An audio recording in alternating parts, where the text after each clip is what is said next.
Olá pessoal, tudo bem com vocês? Aqui professora de Física Laís Correia e hoje vamos resolver uma questão da Unicamp 2026, é a questão número 9. A questão diz assim: os carros elétricos são veículos movidos por motores elétricos e baterias recarregáveis, eliminando a necessidade de combustíveis fósseis e reduzindo emissões poluentes. Esses veículos têm baixo custo de manutenção e tecnologia avançada. Apesar de desafios como tempo de recarga e infraestrutura limitada, sua popularidade cresce graças aos benefícios ambientais e eficiência energética. Item A. A tabela A, essa daqui, apresenta a velocidade de um carro nos instantes iniciais de um percurso em linha reta, em que ele parte do repouso de uma posição S0 igual a 0. Primeiro, a gente tem que fazer todos os itens, né? 1, 2 e 3. Primeiro, no gráfico do espaço de respostas, coloquei ele aqui, represente todos os dados da tabela. Então, ele quer que a gente marque os pontos. Vamos marcar. Ponto 0, 0. A gente tem um gráfico aqui, velocidade versus tempo. Velocidade versus tempo. Só então marcando aqui. Para o tempo de 3 segundos, o 3 está aqui. Ele quer 4,5. Então, aqui é 5, 4,5. 3, seria aqui. Números quebradinhos assim é ruim, né? 6 e 9. Agora sim. O 9 está aqui. Vou fazer só a marcação para não perder. Aqui, ó. Esse ponto aqui. 9 e 13,5. Vai dar quebradinho de novo. O 9 está aqui. 13,5 está aqui. Está 13 aqui. 13,5 está aqui. Então, vai estar aqui mais ou menos. 12 e 18. Aí fica melhor, né? De enxergar. 12 com 18. Tá aqui. Depois, tá vendo que a velocidade repete? Então, a partir daqui, a velocidade fica constante. Tá vendo? O patamar aqui, ó. A velocidade começa a ficar constante. Então, fizemos os pontos, que foi o que ele pediu no primeiro item. Aí, pessoal, vocês deixam as bolinhas bem marcadas lá. Item 2. Ainda nesse gráfico, trace uma linha passando pelos pontos que represente a velocidade do carro em função do tempo, considerando que a aceleração do carro é constante em cada par de pontos da tabela. Pessoal, a aceleração ela é dada por ΔV sobre ΔT, né? Variação de velocidade sobre variação de tempo. A aceleração vai ser constante durante toda a reta. A gente tem um gráfico velocidade versus tempo. Então, seria só pegar aqui, unir todos os pontinhos. Tá bom, mais ou menos é porque ele não está querendo me obedecer. A partir desse ponto aqui, a aceleração vai ser 0. Por quê? A velocidade vai ser constante. Se eu tenho velocidade constante, velocidade final menos velocidade inicial, 18 menos 18 vai ser igual a 0. Então, eu não tenho aceleração constante aqui, eu tenho aceleração igual a 0. Então, era só unir esse ponto até esse ponto. Fechou, tá? Terceiro, qual era a posição do espaço do carro em 10 segundos? Então, para isso, a gente tem que montar a função horária. Primeiro, vamos encontrar o valor dessa aceleração constante? Vou fazer nesse cantinho aqui mesmo. Quando a gente encontrar o valor da aceleração, a gente consegue montar a função horária. Aceleração, eu vou escrever como ΔV sobre ΔT, tá? Pode botar V igual a V0 mais AT. Vou botar como A igual a ΔV sobre ΔT. O que é ΔV? V final menos V inicial, ΔT, T final menos T inicial. Aí eu pego 2 pontos, né? Pode ser esse primeiro aqui, que é o mais fácil, 4,5 menos 0 sobre 3 menos 0. A aceleração vai ser igual a 4,5 dividido para 3. A aceleração é 1,5 metros por segundo ao quadrado. Através disso, a gente consegue montar a função horária dos espaços, mas eu vou resolver também de outro jeito para vocês verem no final. Então, eu posso escrever que S é igual a S0 mais V0t mais AT ao quadrado sobre 2. Então, se eu quero saber a função, eu preciso ter o espaço em função do tempo. S0 se quer 0, velocidade inicial é 0, como está falando aqui, sobra A. Quem é A? 1,5 vezes t ao quadrado dividido por 2. Essa é a nossa função horária dos espaços. Como ele quer para o tempo de 10 segundos, eu vou ter que 1,5 vezes 10 ao quadrado sobre 2. 10 ao quadrado é 100. 100 dividido para 2 vai dar 50. 50 vezes 1,5 vai dar 75 metros. Pessoal, essa era uma forma de fazer. Vou fazer uma outra aqui no cantinho, rapidinho. Só a outra maneira que a gente teria de fazer seria pela área do gráfico. Eu sei que num gráfico velocidade versus tempo, a área do gráfico é numericamente igual à minha variação de espaço. Então, se eu calcular aqui a área do gráfico, isso aqui é a segunda forma de você fazer, que seria até mais rápido. Eu pego aqui 10 segundos, tem que pegar no tempo que ele está pedindo, tá? 10 segundos até 0. Então, a gente vai calcular a área desse triângulo aqui, ó, tá? Então, vamos lá. Eu tenho que a área do triângulo vai ser o ΔS, que é base, que é 10, vezes a altura, que vai ser 15, aqui é 15, tá? Dividido por 2. 15 vezes 10, 150, dividido por 2, 75 metros. Então, caso você não quisesse encontrar a aceleração, não quisesse encontrar a função horária, assim seria bem mais rápido. Teria que lembrar a propriedade do gráfico velocidade versus tempo, fechar aqui a figura e encontrar a área do triângulo. Ah, Laís, mas você encontrou ΔS. Aí eu tenho que ΔS é espaço final menos espaço inicial vai ser 0. Então, meu espaço em 10 segundos, né, que ele pediu, vai ser 75 metros, tá? Então, você poderia fazer de um jeito ou de outro. Item B. Em um teste de segurança para avaliar a resistência da bateria em colisões, um carro elétrico com velocidade inicial de 90 km por hora colide com um obstáculo, atingindo a parada total ao final do impacto, e tem duração de 0,2 segundos. Considerando esses dados, item 1. Aí a gente vai fazer 1, 2 e 3 igual lá no item A. Estime um valor razoável para a massa total do carro. Pessoal, essa 1 ia ficar por sua conta, tá? Mas você também teria que ser coerente. A gente vai colocar aqui um valor estimado que vai facilitar os nossos cálculos, né? E também que não vai ser tão baixo que não seria a massa de um carro. Então, eu coloquei aqui 1 tonelada, a massa estimada, que vai ser igual a 1.000 quilos. Tá? Então, o gabarito colocou isso também. Poderia colocar outros valores, mas desde que fosse coerente, tá legal? Então, o valor razoável para a massa total do carro pode ser 1 tonelada, para poder facilitar nossos cálculos. 2. Calcule o módulo I do impulso recebido pelo carro até parar. Pessoal, esqueci de fazer o resumo aqui do item A, mas não tem problema não. Esse aqui são prints do meu e-book de equações, conteúdo de física completo para Enem e vestibulares. O link está fixo aqui nos comentários, caso você tenha interesse de conhecer. Todo o conteúdo de física, desde cinemática até física moderna, resumido para você. Então, nós usamos a aceleração média, né, no item A, e usamos a função horária dos espaços no movimento uniformemente variado. Então, tá aqui. Agora, vamos usar o teorema do impulso, que diz que impulso é igual à variação da quantidade de movimento, sendo que o impulso é igual a força vezes o tempo. Então, eu posso escrever que força vezes o tempo é igual a massa vezes velocidade final, menos massa vezes velocidade inicial, tá? Então, esse é o teorema do impulso muito utilizado nos vestibulares, nós vamos usar ele agora. Então, ele quer o módulo do impulso recebido pelo carro até parar. Lembrando que ele te dá aqui essa velocidade de 90 km por hora. Nós vamos colocar no sistema internacional porque esse tempo está em segundos. Então, a velocidade inicial de 90 km por hora, para eu passar para metros por segundo, basta eu dividir por 3,6. Minha velocidade inicial vai ser de 25 metros por segundo.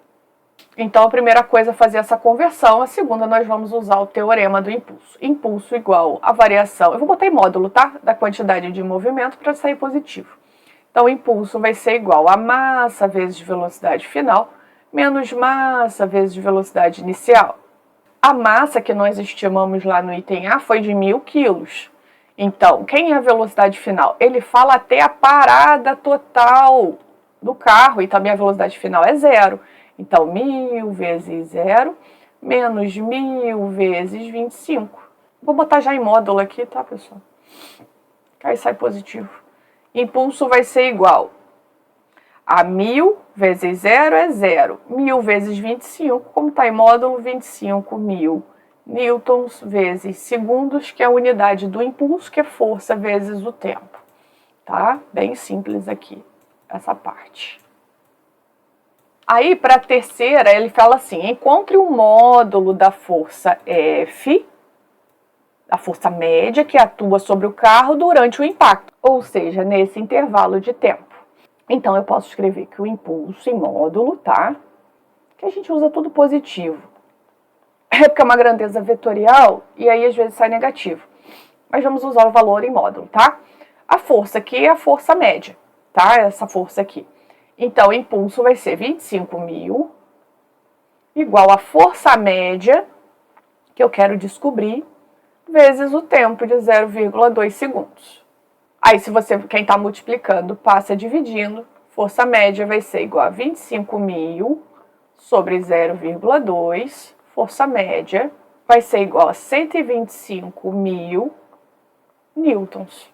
Questão bem simples, bem tranquila, né? Bom, pessoal, é isso. Questão número 10. A questão diz assim: uma pesquisa recente revelou um novo objeto astronômico que pode ser o planeta 9.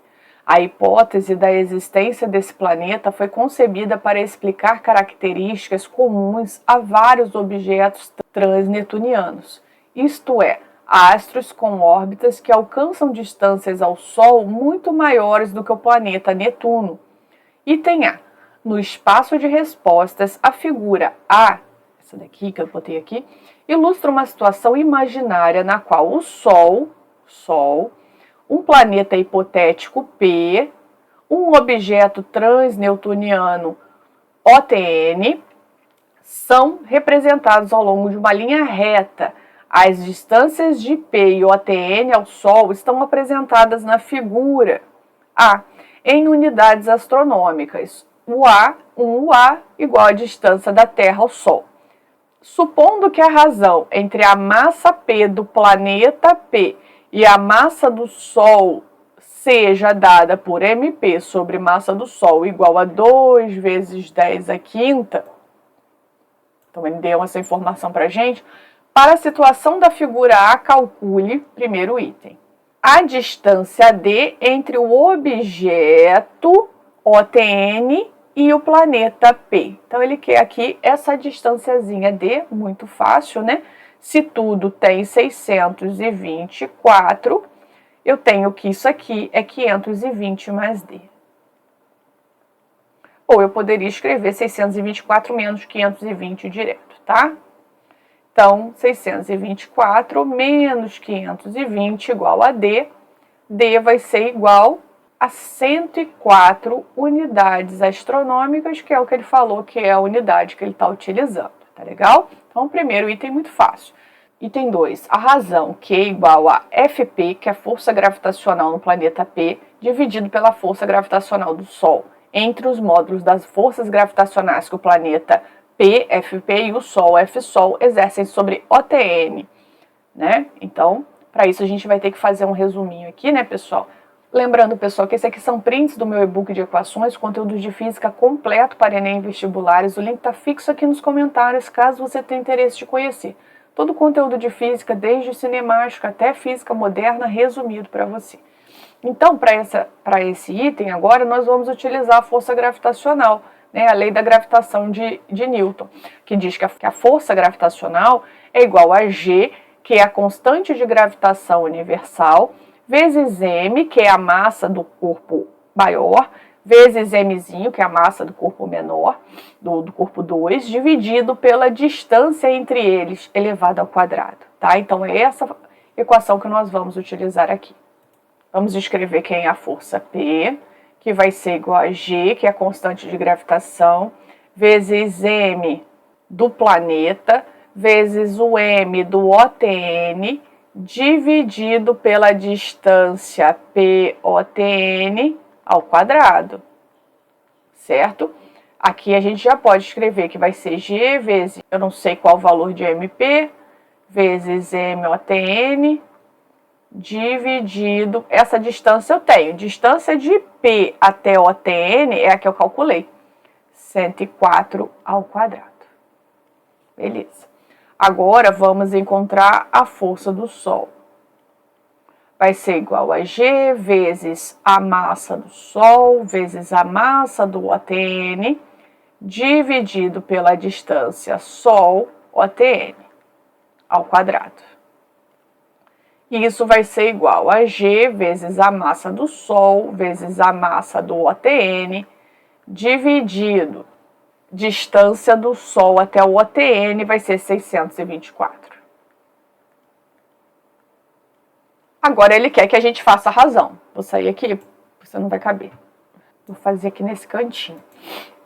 FP sobre F do Sol vai ser igual a G MP vezes MOTN sobre 104 ao quadrado. Isso tudo dividido por G M do Sol vezes MOTN sobre 624 ao quadrado.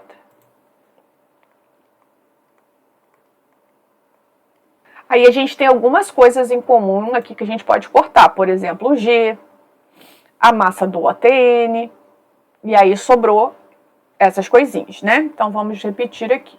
FP sobre F do Sol vai ser igual. Aí sobrou a massa P sobre 104 ao quadrado dividido, já está bem melhor, sobre a massa do Sol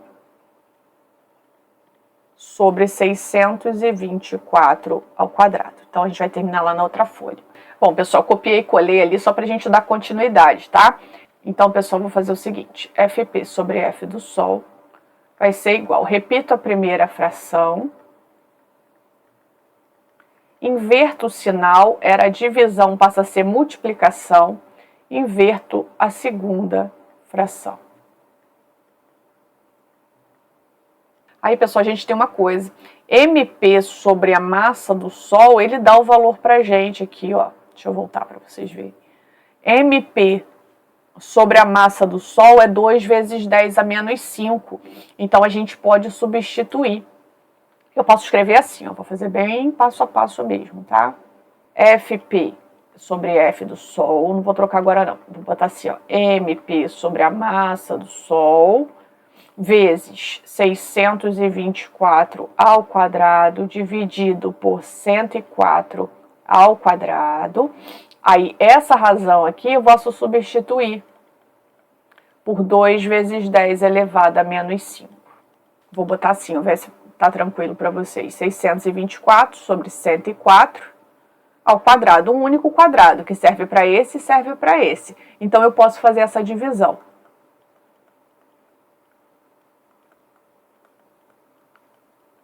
E 624 dividido para 104 vai dar 6. 6 elevado ao quadrado. Aí eu tenho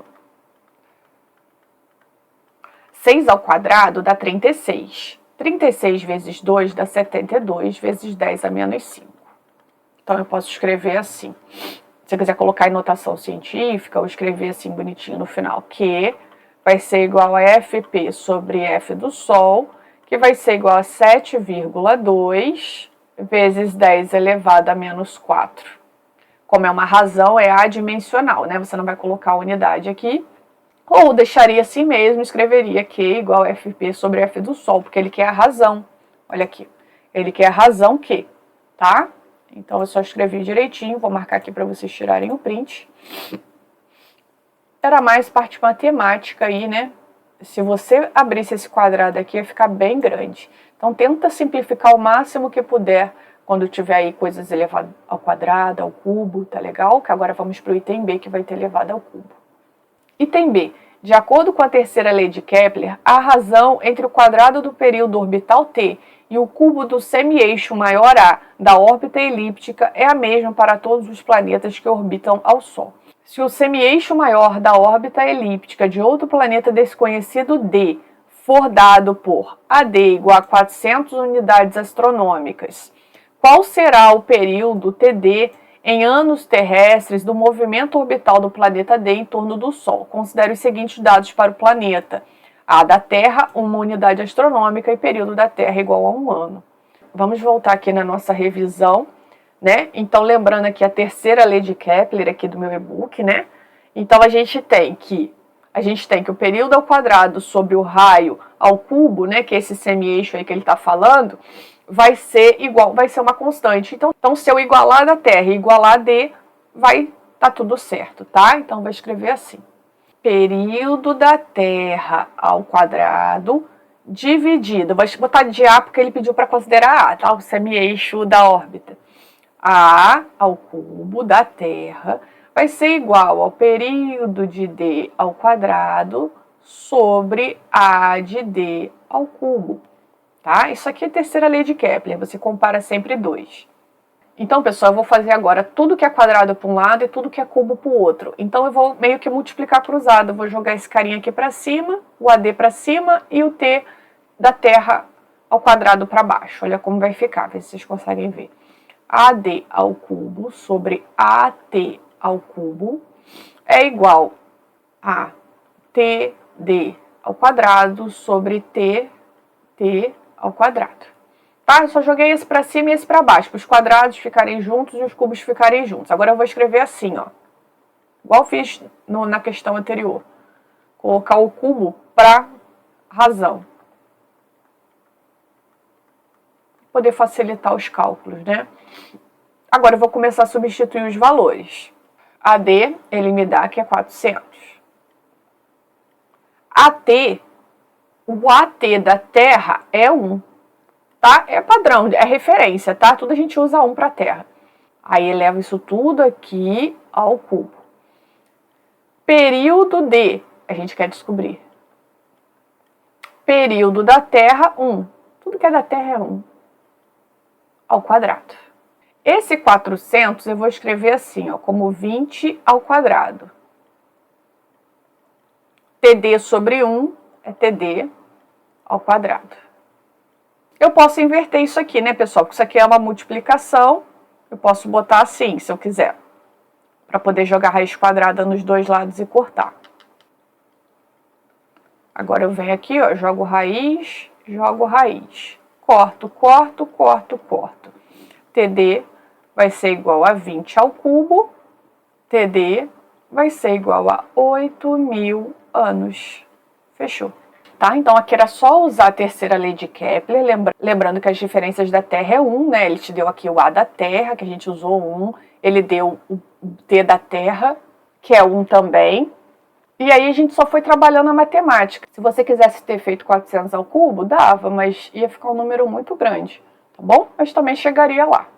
Bom, pessoal, é isso. Questão número 11. A questão diz assim: a caracterização das propriedades térmicas dos materiais é de suma importância para o seu emprego em múltiplas aplicações, bem como para a busca de novos materiais. Uma classe particular desses materiais é chamada de materiais de mudança de fase, PCM, do inglês Phase Change Materials, por apresentarem valores elevados do calor latente de fusão, vaporização e etc. Item A. A parafina é um componente encontrado em alguns PCMs. Uma amostra de parafina, inicialmente na sua temperatura de fusão, recebe calor a uma potência líquida, já excluindo-se as perdas, dada por P igual a 30 watts, sendo L igual a 60 calorias por grama. O calor latente de fusão dessa amostra. Quanto tempo será necessário para fundir uma massa de parafina de 20 gramas, dado uma caloria igual a 4 joules? Bom, pessoal, para resolvermos essa questão, vamos fazer um resuminho rápido, tá? Lembrando que esse aqui são prints do meu e-book de equações, conteúdo de física completo para Enem e vestibulares. O link está fixo aqui nos comentários, caso você tenha interesse de conhecer. Todo o conteúdo de física, desde cinemática até física moderna, resumido para você. Então, pessoal, a nossa ideia aqui, a gente tem potência, a gente tem o latente, é usar a equação da potência igual a energia sobre tempo, tá? Então, potência e energia. E lembrando que essa energia, a gente está falando de mudança de fase, a gente tem a quantidade de calor latente, que é igual a massa vezes o latente. Então, nós vamos trabalhar essas duas equações, tá legal? Então, a primeira coisa que a gente vai fazer é calcular essa energia, ou seja, essa quantidade de calor. Então, eu tenho que a quantidade de calor é igual a massa vezes o latente. Então, a minha quantidade de calor, ele me fala que o latente é 60 calorias por grama. Então, é o meu L. Então, ele está em grama, a gente vai deixar a massa em grama. Então, se a massa é 20, a gente tem 60 de latente. Então, a gente vai ter 6 vezes 2, 12, 1.200 calorias. Só que a gente não vai trabalhar o watts com caloria, porque não bate nas unidades do sistema internacional. Então, isso a gente tem que converter. Por isso que ele deu para a gente o fator de conversão. Se uma caloria é 4 joules, 1.200 calorias é X. Então, X vai ser igual a 4.800 joules, ok? Então, encontramos o valor da nossa energia. Agora sim, a gente pode usar a equação da potência. Potência igual a energia sobre tempo. Aí a gente tem que a potência é de 30, que é igual a energia, que é 4.800 dividido pelo tempo. Aqui eu posso cortar um, multiplico cruzado. 3 ΔT igual a 480. ΔT igual a 480 dividido para 3. ΔT igual a 160 segundos. Então, ele pediu quanto tempo será necessário para fundir essa massa. Então, será necessário 160 segundos. Questão clássica, né, pessoal, de calorimetria, envolvendo aí potência e energia, sendo que essa energia é a quantidade de calor, tá legal? Item B. No espaço de respostas, o gráfico representa a temperatura em função do tempo de duas amostras metálicas, alumínio e cobre, durante o aquecimento de cada uma delas, produzido pela absorção de energia de um laser. As amostras, tendo massas idênticas e estando sujeitas a condições de troca de calor similares, apresentam tempos de aquecimento diferentes, uma vez que têm calores específicos bem distintos. Ca igual a 900 joule por quilograma grau Celsius e C do cobre 400 joules por quilograma grau Celsius. Se a massa da amostra de alumínio for dada por 1,5 vezes 10 elevado a menos 5 kg, qual é a quantidade de calor dele armazenado no instante de T igual a 0 e até T igual a 0,15 segundos? Bom, pessoal, ele está pedindo para a gente focar nesse tempo e no alumínio, né? Porque ele nos deu a massa do alumínio. Então, vamos ver aqui. Aqui é um gráfico temperatura por tempo. Então, eu tenho que em 0,15, a minha temperatura é de 20,06. E em 0, que é o tempo que ele quer de 0 até 0,15, é 20 graus. Então, 20 graus e 20,06. Então, aqui a gente já tem uma variação de temperatura. Então, pessoal, a gente tem que pensar assim, ele está me dando o calor específico da substância, está me dando massa, eu tenho variação de temperatura no gráfico, então qual é a quantidade de calor que está relacionado a isso? Então, aqui pelo resuminho, a gente tem a quantidade de calor sensível, que é aquela quantidade de calor que não há mudança de fase, mas a variação de temperatura. Então, quantidade de calor sensível é igual a massa da substância vezes o calor específico da substância vezes a variação de temperatura. No item A, nós usamos o latente porque houve mudança de fase. E agora não, agora a gente tem variação de temperatura. Então, é muito simples. Aqui a gente tem que usar a quantidade de calor sensível para a gente descobrir a quantidade de calor nela armazenado nesse período. Temos o valor da massa. Ah, Laís, como que eu vou saber qual unidade? A gente usa pelo C, tá? Pelo calor específico. Tá em quilogramas, tá em quilogramas. Beleza. O C é 900. Então, esse calor já vai sair em joule. E a variação de temperatura, temperatura final, menos a temperatura inicial. Pode botar 20,00 se quiser, tá? Aqui eu vou botar assim. O 900 eu vou botar como 9 vezes 10 ao quadrado. 20,06 menos 20 vai dar 0,06. Eu estou botando tudo, não é em notação científica, é tudo em potência de 10, tá? Para facilitar a conta. Se você quiser resolver com os números abertos, aí você fica à vontade. eu vou escrever aqui como 6 vezes 10 elevado a menos 2, porque eu tenho duas casas se eu puxar a vírgula aqui, tá? 6 dividido para 100 vai dar 0,06. Então, eu tenho que 9 vezes 6 é 54, vezes 1,5 vai dar 81. Repito a base, somos expoentes. 2 menos 2 vai dar 0. 10 elevado a 0 é 1. Então, esses dois aqui não vou contar, só vai sobrar o 10 a menos 5. Para finalizar, se quiser colocar em notação científica, 8,1 vezes 10 elevado a menos 4 joules. Ok? Fechamos a questão. Então, ele deu o cobre aqui, né? Confundi um pouquinho, porque tinha aluno que achava que tinha que usar o cobre e não precisava. Tá? Era só olhar a curva do alumínio e usar os dados que ele forneceu. Bom, pessoal, é isso. Questão número 12. A questão diz assim. Bend é uma técnica usada na guitarra para alterar a frequência sonora de uma nota musical. Essa técnica consiste em deslocar na direção perpendicular ao braço da guitarra o dedo que prende a corda, aumentando-se a tensão aplicada na corda e a frequência sonora emitida. Item A. A frequência F0 do harmônico fundamental de uma corda é dada por, sendo L o comprimento, T a tensão e micro a densidade linear na corda. No espaço de respostas, a figura A ilustra o bend com um ângulo fora da escala sendo aplicado no meio de uma corda no ponto P, de densidade linear, micro, 8 vezes 10 a menos 4 kg por metro. Na situação da figura A, com o bend aplicado, tem-se L igual a 0,30 e F0 igual a 500 Hz. Qual é o módulo da força que deve ser aplicado sobre a corda no ponto P ao longo da direção Y para manter o equilíbrio? Questão muito simples, né, pessoal? Ele quer uma situação de equilíbrio mesmo, força resultante igual a 0, né? A gente tem que fazer o diagrama de forças. Vou aumentar bem aqui para a gente poder desenhar essas forças. Isso aqui era a figura A que estava lá. Então, a primeira coisa que a gente tem que fazer é desenhar as forças. Então, a gente tem nos fios em P aqui. Lembra que a tração procura o centro do fio? Então, tração 1 para cá. A outra tração para cá. Tá? Então, essas são as trações. Ele está criando essa força aqui ao longo do eixo Y. Mais ou menos, tá? Vamos dar nomes aqui. Então, a gente tem a força F aqui. A gente tem tração, tração e tração. É a mesma corda, né? Então, é a mesma tração. Só que a gente não trabalha com forças na diagonal, né? A gente tem que colocar no nosso referencial horizontal e vertical XY.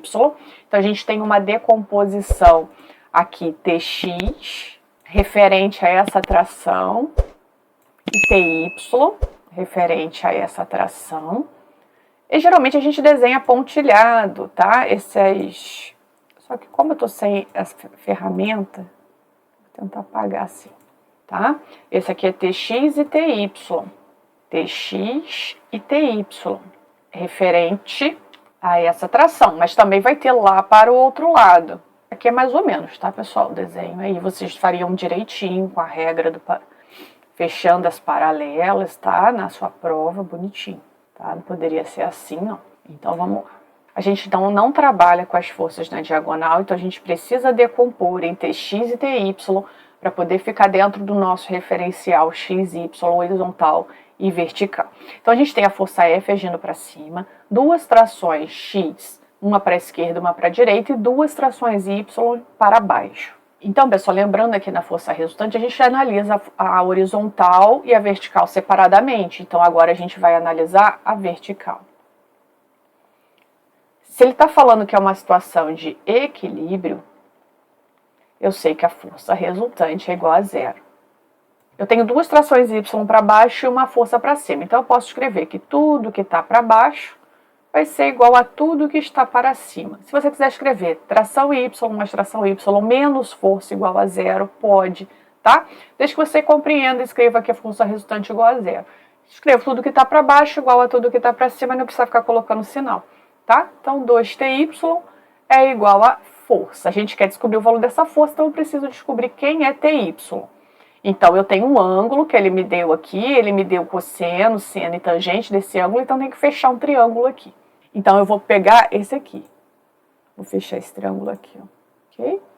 A gente tem um ângulo reto aqui. Então, eu vou trabalhar com esse triângulo. Só para localizar, então aqui é a horizontal, eu tenho TX, aqui é a vertical, eu tenho TY, aqui é a hipotenusa, eu tenho T.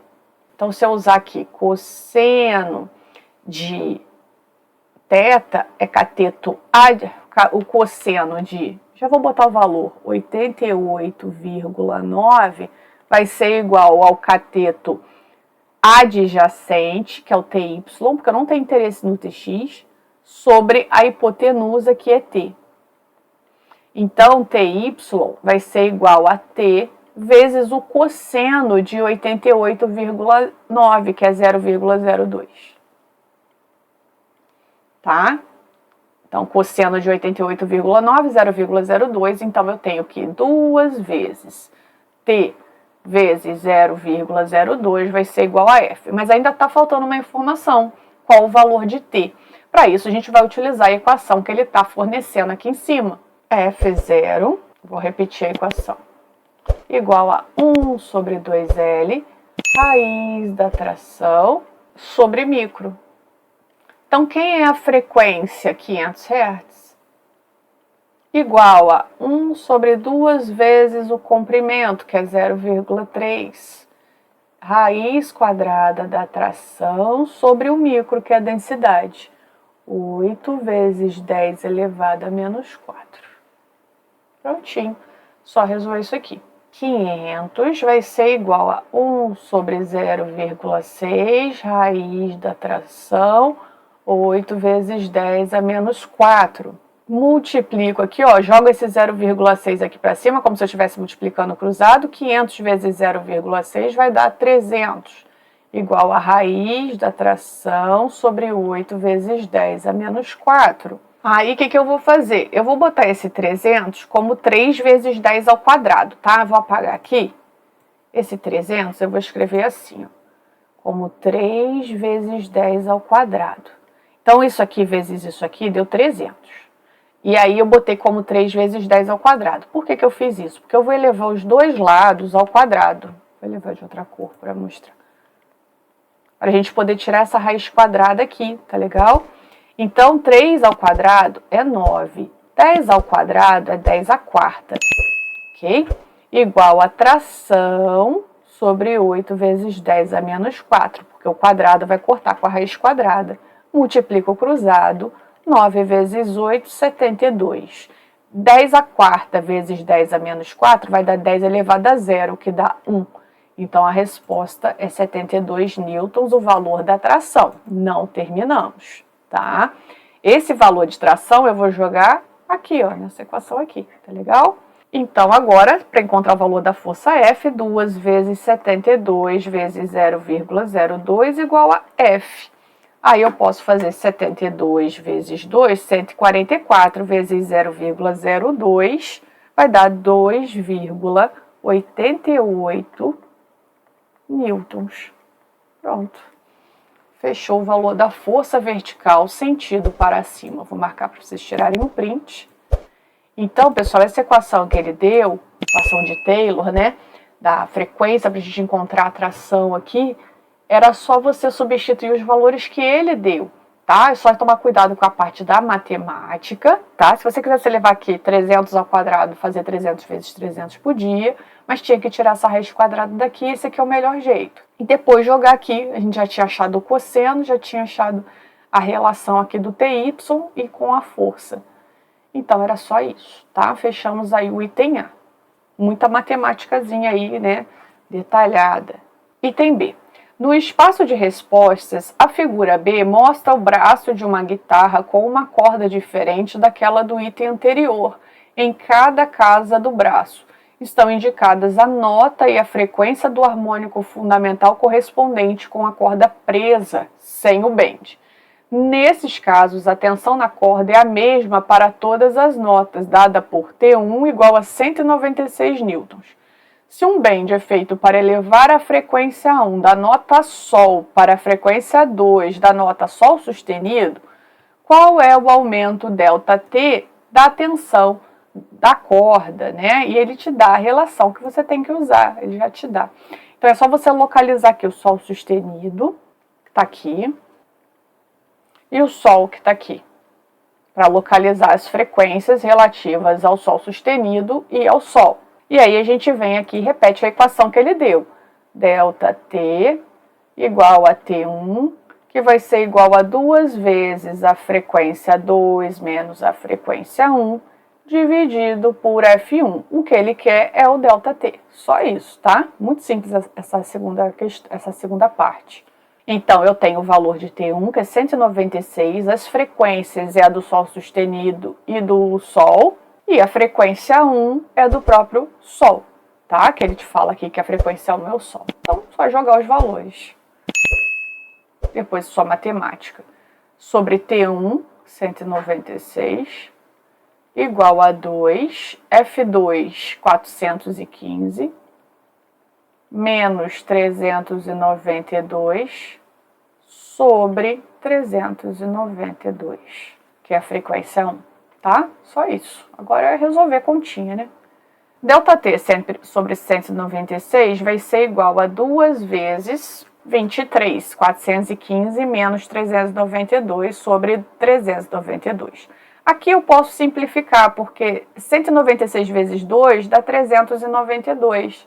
Então, eu posso escrever assim, ó, ΔT vai ser igual sobre 1, porque eu simplifico por 196, 2 vezes 23 sobre 2, tá? Porque eu simplifiquei aqui, porque 196 vezes 2 vai dar 392. Corta, corta. ΔT vai ser igual a 23 newtons. Então, essa segunda parte aqui era muito tranquila. Até os valores que ele colocou, né, favoreceu mais do que o item anterior. Bom, pessoal, é isso. Esse é o número 13. A questão diz assim: um LED é um componente eletrônico que emite luz quando sujeito a uma diferença de potencial UD e percorrido por uma corrente elétrica, item A. A cor de um LED monocromático depende da frequência F da luz emitida, que de forma simplificada é determinada pela equação E vezes U igual a HF, em que E é 1,6 vezes 10 a menos 19 coulomb, a carga do elétron, e H é a constante de Planck. Calcule o valor de H considerando um LED que emite luz de comprimento de onda 600 nanômetros, que opere com a tensão de aproximadamente 2 volts, dada a velocidade da luz, C igual a 3 vezes 10 à oitava. Então, pessoal, vamos aqui repetir a equação que ele colocou para a gente. Ele forneceu a equação, poderia não ter fornecido, né? Tem caído muito essa equação da energia do fóton. Tá? E igual a HF. Só que ele deu para a gente comprimento de onda e velocidade. A gente tem como encontrar a frequência a partir daí. E ele quer o valor de H. Ele te deu o valor de E e te deu o valor de U. Muito simples esse primeiro item. Só que só de curiosidade aqui, pessoal, eu trouxe um print do meu e-book de equações, conteúdo de física completo para Enem vestibulares. O link está fixo aqui nos comentários, caso você tenha interesse de conhecer. Todo o conteúdo de física, desde cinemática até física moderna, resumido para você. Então, pessoal, a gente tem aqui que a gente vai encontrar o valor de H. H é a constante de Planck, tá? Então, a gente vai encontrar no sistema internacional, que é Joule vezes segundo. Ele dá pra gente, só que ao invés de usar energia, ele usou E da carga do elétron vezes U, tá? Sendo que a frequência, se você lembrar pela equação fundamental do ondulatório, eu sei que V é igual a lambda vezes F. Como a gente está falando velocidade da luz, a gente chama de C. Então, a frequência vai ser igual a C sobre lambda, por isso que ele escreveu já a equação aqui reescrita de outra maneira, E igual a HC sobre lambda, tá? Que ela cai demais nos vestibulares assim também. Então, a gente vai encontrar o H, que é a constante de Planck, em Joule vezes segundos. Então, eu sei que o E vale 1,6. Eu vou fazer o seguinte, eu vou substituir aqui, ó, a frequência por C sobre lambda, tá? Que vem da equação da ondulatória que eu mostrei lá para vocês. Então, 1,6 vezes 10 a menos 19 vezes U, que é 2, igual a H, que eu quero descobrir, 3 vezes 10 à oitava, que é a velocidade da luz, 600 nanômetros, eu vou escrever como 600. O nano, pessoal, vale 10 a menos 9. Tem que abrir, tá? 10 elevado a menos 9. O nano é um prefixo, tá legal? Então, agora eu já vou pegar 1,6 e multiplicar por 2. 1,6 vezes 2 vai dar 3,2. Repito, 10 a menos 19. Eu vou fazer o seguinte aqui. Esse 6... eu vou colocar ele, o 600, como 6 vezes 10 ao quadrado. E vou repetir a potência 10 a menos 9, tá? 600 é a mesma coisa que 6 vezes 10 ao quadrado. Ah, Laís, mas eu queria fazer a conta assim, abrir todos os zeros, sem problema, só que é muito mais trabalhoso, por isso que eu falo para os alunos. Trabalhem com a potência de 10, não precisa ser a notação científica, mas a potência de 10. Repito a base, somos expoentes. 2 mais menos 9, menos 7. Aqui, só simplificar, sobra 2. 3,2 vezes 10 a menos 19, H vezes 10 a oitava, 2 vezes 10 a menos 7. Aqui, eu repito a base e diminuo os expoentes. Vai ficar 3,2 vezes 10 a menos 19 igual a H vezes 10. 8 menos 7 vai ficar 8 mais 7, que vai dar 15. Sobre 2. Multiplico o cruzado, 3,2 vezes 2, 6,4. Quem está multiplicando, passa dividindo.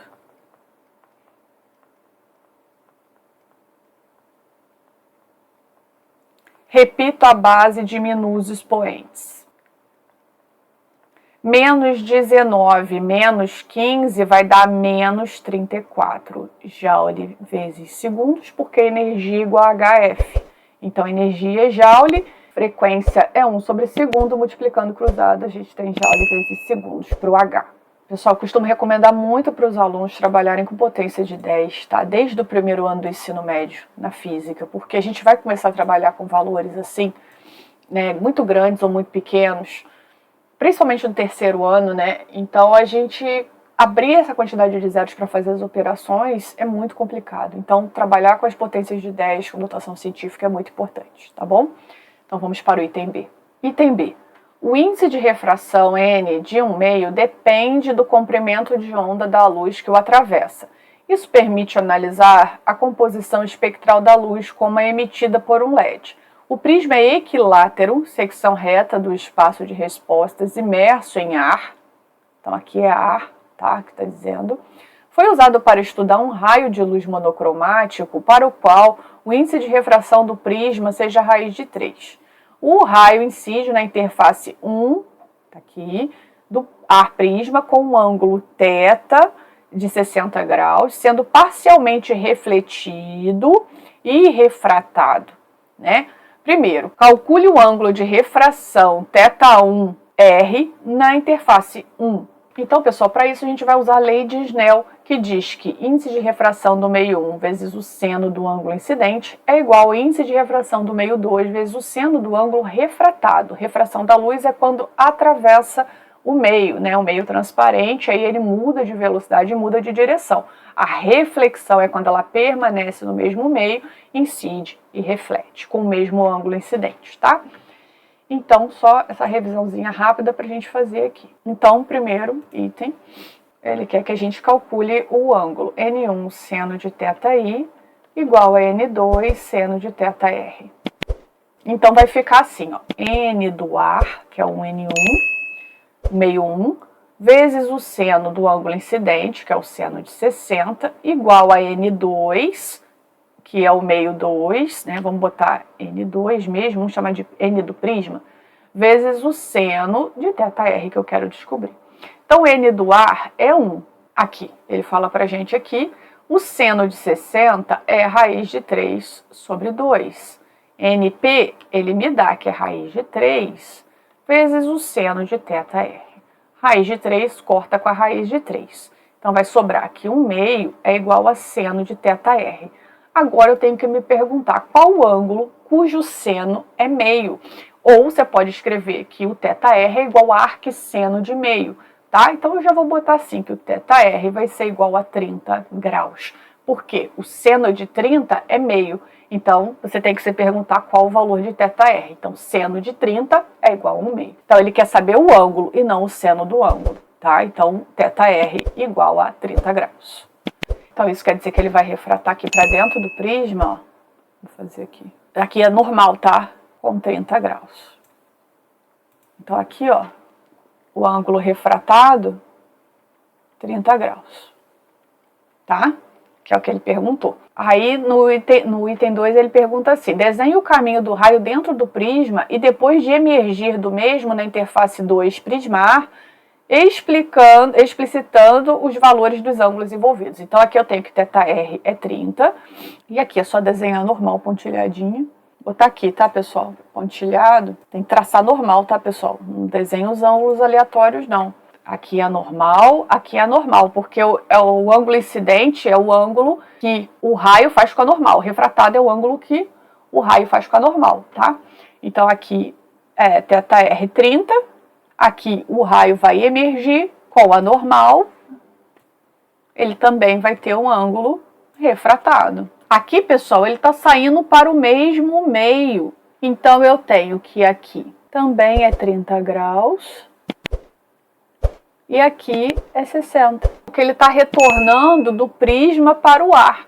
Então, aqui o incidente vai ser 30 e o refratado vai ser 60. Nessa interface 2 prisma ar. Tá? Só vai inverter. Aqui era 60, 30, agora é 30, 60. Aí você consegue explicar pela própria lei de Snell, né? Porque aí também a gente tem um triângulo equilátero, então tem 60, 60, 60, vai respeitar essa angulação. Incidente é 60, refratado é 30. Incidente é 30, refratado é 60. Tá bom? Aí ele quer um 3 aqui, né? Desenhe o raio da primeira reflexão na interface 1, indicando o valor, ângulo de reflexão. Então, ele tem aqui, ó, incidente na interface 1. É só desenhar aqui, ó, com o mesmo ângulo, refletido o alfa. Esse aqui é o alfa 1. Alfa 1 igual a 60 graus, porque o ângulo de incidência é igual ao ângulo de reflexão. Não de refração, de reflexão. Tá? Então, quando ele vai para fora aqui, esse seria o alfa 1. Bom, pessoal, é isso. Se vocês gostaram dessa resolução, eu peço que deixem o seu like, se inscrevam no canal, compartilhem esse vídeo com seus amigos que também estão estudando para o vestibular. Isso vai nos ajudar a produzir cada vez mais conteúdos como esse. Muito obrigada, forte abraço, até a próxima questão.